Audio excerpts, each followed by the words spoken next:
Ambas eran ancianas que vivían solas.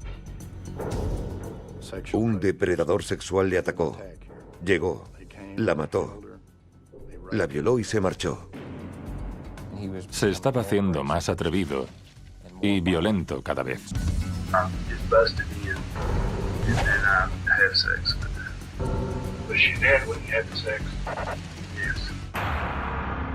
Es un monstruo. 10 de la mañana de un domingo. La iglesia comienza a llenarse. J.W. McAlpen es un feligrés de la iglesia baptista del pueblo de Phoenix y se fija en un banco vacío, habitualmente ocupado por Juanita Wafford, de 58 años. Si podía venir, siempre lo hacía. En cuanto abrían las puertas de la iglesia, ella estaba aquí. Tras el culto, McAlpen y un amigo visitan a Wafford e inmediatamente se dan cuenta de que algo va mal. La puerta de entrada al salón estaba entreabierta, por lo que abrimos la antepuerta para ver si veíamos algo. Y lo que vimos fue un reguero de sangre por toda la casa. Llaman a la policía. El detective de Fort Smith, Randy Cook, es el primero en llegar. Cuando entramos en la vivienda, vimos que habían forzado la puerta principal. También se veían claros signos de violencia. La señora Wafford estaba en la cama. La habían agredido y asesinado. El capitán de homicidios, J.C. Ryder, acude al lugar. Un maníaco sexual le atacó aquí. El autor no se llevó nada de la casa. Llegó, la mató, la violó y se marchó. El capitán Ryder deja paso al especialista Luther Longtree, quien inmediatamente se da cuenta del ingente trabajo que le espera. Supe que iba a ser un escenario muy complicado de procesar. No se trataba de un ama de casa muy ordenada. Utilizando luz ultravioleta, Longtree comienza en la habitación de la víctima, centrándose en un camisón encontrado cerca del cadáver. Lo examinamos con luz ultravioleta. Vimos una mancha que podía ser de semen, de saliva o de orina. Envían el camisón al laboratorio, donde se confirma la mancha de semen y se comprueban perfiles de ADN. Longtree también examina las paredes del dormitorio y descubre algo inusual. Quizá la tarjeta de visita del asesino. Cuando lo miramos con la iluminación oblicua y luz ultravioleta, vimos en qué sitios había apoyado las manos en la pared y también lo que parecían ser manchas de orina. Pensamos en aquel momento que el agresor podía tener una fantasía fetichista llamada lluvia dorada o que sentía fascinación por la orina. Los investigadores centran su atención en el salón de Wafford, donde detectan más rastros de sangre. Vimos pisadas en los muebles. Parecía que el sospechoso se había subido a los muebles para salir de la vivienda. Los detectives creen que el asesino se marchó siguiendo las vías del tren que pasa por detrás de la casa de la víctima. En los días posteriores, Frank Hall interroga al vecindario, esperando que alguien recuerde un rostro. No obtuvimos ninguna información útil. La gente con la que hablamos ya se había ido de la zona. Había muchas propiedades en alquiler y la gente iba y venía, por lo que no nos fue de gran ayuda. Parece que el asesinato de Juanita Wafford acabará sin resolverse casi antes de empezar. El detective Cook compara los detalles con una agresión similar ocurrida 2 meses antes. En ese caso, la víctima, una anciana de 89 años llamada Lily Jones, sobrevivió. Como veis, esta casa es muy parecida a la de Juanita. Ya. Cook comienza visitando la casa de Jones. En este caso cortaron la malla. La cortaron por aquí y por aquí. Desde la calle la vivienda parecía casi idéntica a la de la señora Wafford, con los mismos árboles y el mismo tipo de casa antigua, construida en las mismas fechas que la de la señora Wafford. El método de entrada fue el mismo. La antepuerta estaba cortada. Derribó la principal a patadas. Fue un ataque violento. Aquella noche, la señora Jones estaba durmiendo. La despertó una llamada en la puerta. Preguntó quién era. El individuo le pidió usar el teléfono, pero ella le contestó que se marchara. El individuo forzó la puerta y la agredió. Mientras trataba de arrastrarla al dormitorio, ella comenzó a gritar. Antes de llegar al dormitorio había un calentador de gas con el que la señora Jones tropezó y se cayó, arrastrándolo a él en la caída. Aquí fue donde tuvo lugar la agresión, en el suelo del dormitorio. Después de agredirla, se levantó y salió de la vivienda por la puerta principal. Si fue el mismo sospechoso, se estaba haciendo más atrevido y más violento cada vez. Y nos preocupaba que pudiera llevar a cabo más agresiones antes de que pudiéramos atraparlo. Los investigadores comienzan a repasar casos de violaciones sin resolver e informes policiales en busca de agresiones similares y, con suerte, de la primera pista. Lo que encuentran es a un hombre que o es un testigo del asesinato de Juanita Wafford o quizás el propio asesino. Ese hombre estuvo allí. Estuvo allí y lo sabía todo sobre el lugar del crimen. En esta comunidad se conocen todos. He vivido en ella toda mi vida. Y cuando pasa algo así, un homicidio tan brutal, afecta a todos sus miembros. La detective Fran Hall es investigadora del Departamento de Policía de Fort Smith. El 12 de enero recibe una llamada de una mujer llamada Marlene que cree que su hermano, Denny Bennett, puede ser el asesino de Juanita Wafford. Vivía en el barrio, muy cerca de la casa de Juanita Wafford. Y dadas sus poco habituales costumbres, pensó que podría ser el sospechoso que buscábamos. Según Marlene, las poco habituales costumbres de su hermano Denny incluían abusos sexuales a las mujeres a las que frecuentaba. Era sexualmente muy agresivo, llegando incluso a sodomizarlas, así como a usar violencia y orinar sobre ellas. En la casa de Wafford, los investigadores descubrieron orina por las paredes. La detective Hall comparte esa posible conexión con el capitán de homicidios Ryder, que obtiene una orden para registrar la casa de Bennett. Descubrimos varias botellas de orina. La orina se encontraba en botellas de refrescos dentro del frigorífico. Tiene que ser el tipo. Había orina en toda la escena del crimen, hasta en la pared. ¿Qué posibilidades hay de encontrar a alguien que le fascine tanto la orina en este barrio? Caía por su propio peso. Hemos dado con él. El 27 de enero los detectives interrogan a Bennett. Nos contó todo lo que había pasado casi de inmediato. Confesó haber matado a la señora Wafford. Incluso nos dio detalles. Describió el charco de sangre en el suelo del salón. Me hizo así con la mano y le dije, ¿qué es eso? Él dijo, el rastro de sangre al arrastrarla. Era el rastro que se veía en las fotos del lugar. Luego nos dijo que el rastro lo provocaron las nalgas de la víctima. Le preguntamos cómo salió de allí y dijo que saltó sobre el sofá y que salió por la puerta principal, lo que encajaba perfectamente con lo visto en el escenario del crimen.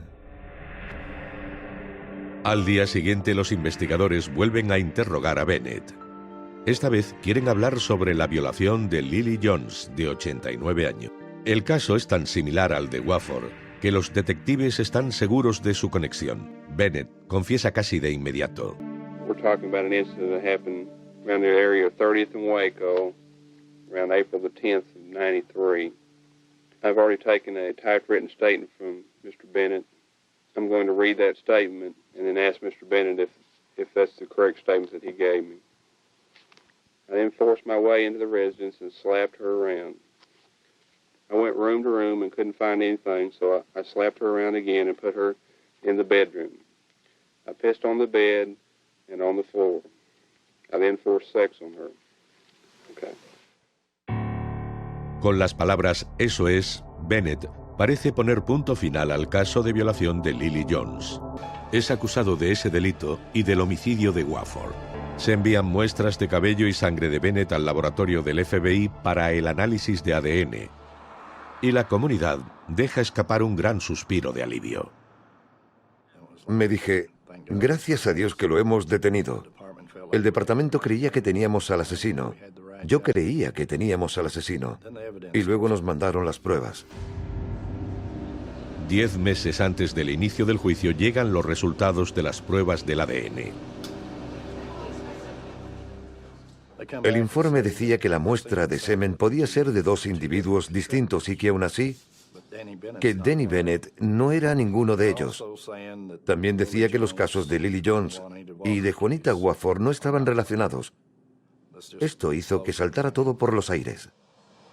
Los análisis parecen exonerar completamente a Bennett del caso de violación a Jones. En cuanto al homicidio de Wofford, sin embargo, el capitán Ryder y el fiscal Ron Fields no están dispuestos a que se libre. Teníamos una confesión, la policía había hecho un buen trabajo. En el interrogatorio afirmó estar en el barrio, lo que le situaba en el lugar. Todavía pensaba que era nuestro hombre porque la descripción que dio del escenario del crimen era muy detallada, hasta el punto de describir cómo había huido del lugar. Tenía que haber estado allí. Especulando con que el semen encontrado en la casa de Wofford pueda ser ajeno al asesinato, el fiscal se niega a retirar los cargos y Danny Ray Bennett permanece detenido. Hasta 1 año y medio después, cuando ocurre un tercer crimen, lo que los convence de que han detenido a un hombre inocente. El detective Pittman me llamó y me pidió que le ayudara a procesar un caso de asesinato. El 10 de agosto, el sargento Luther Lontry acude al lugar de un crimen en el condado de Crawford, Arkansas. En una casa de campo encuentra a Ruth Henderson, de 74 años, muerta en la cama. Lontry trabajó en el caso de Juanita Wofford 2 años antes e inmediatamente reconoce el estilo del agresor. La víctima, una vez más, tenía heridas defensivas. La golpearon en la cabeza como a Juanita Wofford y parecía que había sido agredida sexualmente, por lo que en ese sentido sí.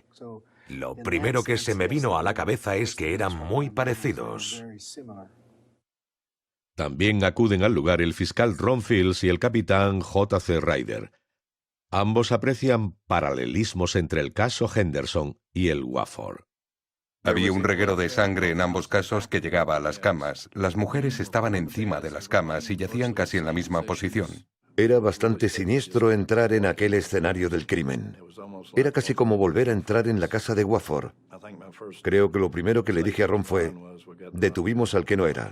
El asesino sigue en libertad.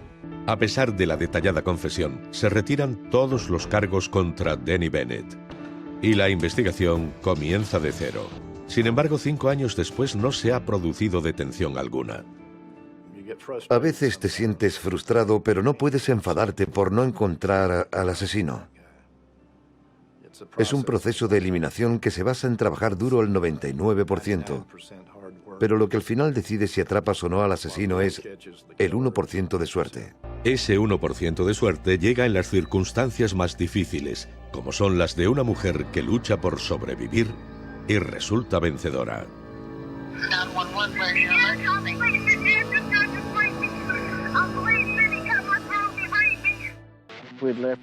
Salimos de aquí y fuimos a ver a unos vecinos.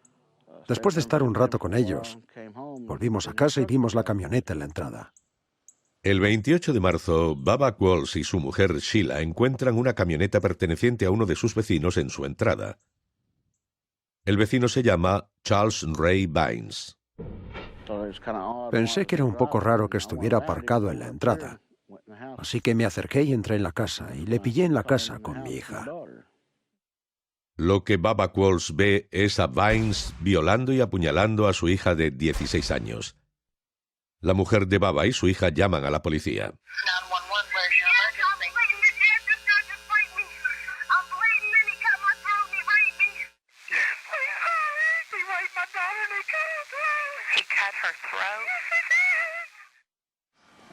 Le agarré por detrás.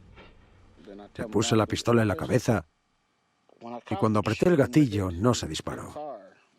Lo intenté de nuevo. Apreté el gatillo y fallé. Me enfadé tanto que acabé pegándole con la culata que se rompió por aquí. Pero seguí pegándole durante 20 minutos con la pistola. No podía parar. El sheriff del condado de Crawford, Jerry Martin, acude a casa de los Quall. Cuando llegué allí, lo vi por la ventanilla. Aparqué en la entrada y vi lo que parecía una pelea en el salón. Al acercarme a la puerta principal vi a dos hombres. Uno de ellos salía de allí mientras el otro, que era el padre de la víctima, permanecía allí con una pistola en la mano. Baba relata a Martin lo sucedido. Martin detiene a Vines, pide refuerzos y comprueba el estado de la hija de Baba. Estaba consciente y podía hablar. Tenía varias heridas. Una era un buen corte en un lado de la cabeza. El investigador del departamento del sheriff del condado de Crawford, Danny Phillips, llega al lugar y casi de inmediato nota algo que le resulta familiar. Me vino a la cabeza el caso de un asesinato allá por el 95. El de una anciana atacada del mismo modo. Tenía heridas en la cabeza y en el cuello. Y también supe de otro asesinato en Fort Smith con el mismo patrón. Danny Phillips recuerda el caso sin resolver de Ruth Henderson, de 74 años, en 1995, y el asesinato y violación en 1993 de Juanita Wofford, de 58 años. Estos dos crímenes, junto a la agresión a Lily Jones, de 89 años, seguían sin resolverse. Ahora Phillips se pregunta si no será Charles Vine el hombre al que han estado buscando. Le dije que tenía una orden para hacerle un análisis de sangre. El 29 de marzo, Danny Phillips comienza a montar el caso contra Charles Ray Vines. Su respuesta fue: ¿esto es para lo del ADN? Eso me reveló algo más. Sabía que íbamos tras él hacía tiempo. Se envían las muestras al laboratorio de criminalística de Arkansas. El analista Kermit Chennel compara la firma genética de Vines con el semen tomado en el caso de Ruth Henderson. El perfil de ADN procedente de Charles Ray Vines coincidía con el perfil genético extraído de las muestras rectales y orales de ese caso. Chennel se centra ahora en el asesinato de Juanita Wofford y en la violación de Lily Jones. En 1995 las pruebas del FBI indicaron que las dos muestras procedían de donantes distintos. Usando análisis más sofisticados, Chennel descubre que las dos muestras son idénticas y que coinciden con el perfil de Vines. Creo que este es uno de los primeros casos que tuvimos aquí en Arkansas en el que se relacionó a un posible asesino en serie con crímenes distintos. Se enfrenta a cargos con pena de muerte.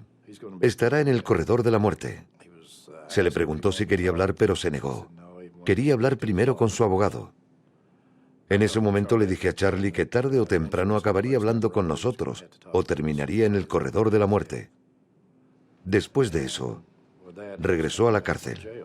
El capitán Ryder lleva investigando estos crímenes casi toda una década y está dispuesto a esperar un poco más para sacarle una confesión. En marzo de 2001, Vines contacta con Ryder, dispuesto a hablar. Today's date is March 14th, 2001, Fort Smith Police Department.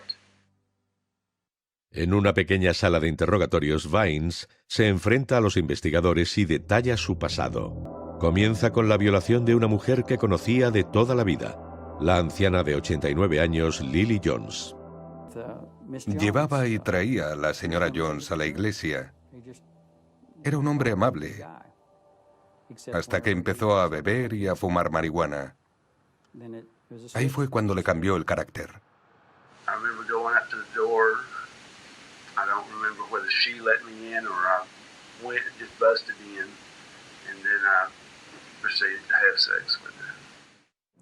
Aunque estaba interrogando a un monstruo, él lo contaba con una expresión agradable. Era su apariencia exterior, lo que había engañado a tanta gente. Charlie, you beat her pretty bad that night.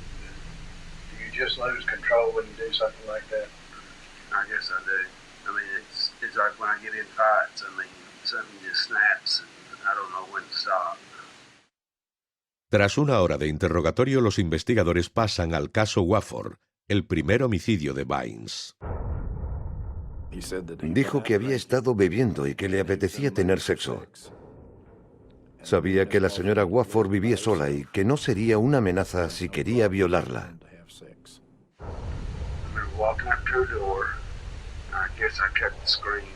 to get entry to there.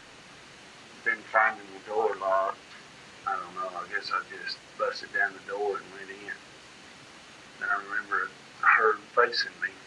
I mean, all I remember is hitting her. And just kept hitting her. Yeah. I don't remember dragging her to the bedroom. I remember taking her clothes off. I remember start having sex with her. Was she dead when you had the sex? Yes. Los investigadores le preguntan por el crimen de Henderson.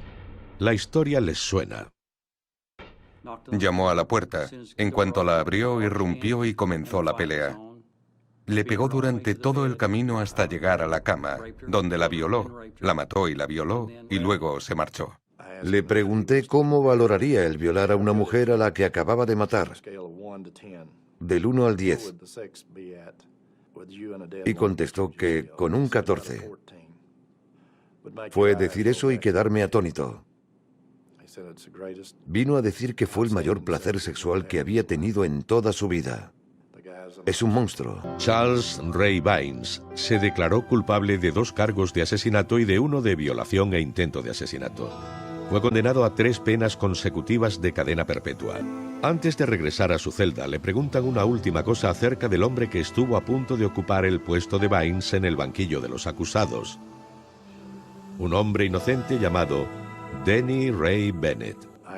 Le pregunté, ¿qué me dices de cuando le metieron en la cárcel por el asesinato de la señora Wofford? Y Charlie contestó, me alegré de que le detuvieran. Dijo, me sentí inocente.